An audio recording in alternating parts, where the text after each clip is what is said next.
Hello guys, good morning. তো আজকে সকালে উঠে দেখি এত সুন্দর বাইরে বৃষ্টি হচ্ছে। চলো, এতদিন পর সত্যি বৃষ্টি হইলো।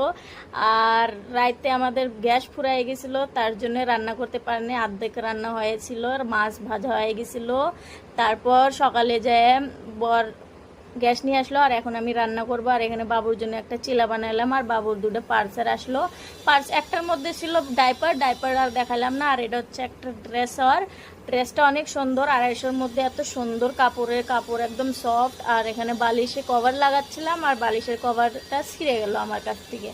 তারপরে এখানে আমি আইস বার করতেছিলাম, কি আমি অনেক সেলিব্রিটিকে দেখছি আইসের মধ্যে আপনার ফেস ডিপ করে, তো আমিও একটু করতে চাচ্ছিলাম আজকে। তো আমার এই ভাগনাতে আমার পুরোটা মুখ যাচ্ছিলই না, তার জন্য আমি করলাম না, বাদ দিলাম।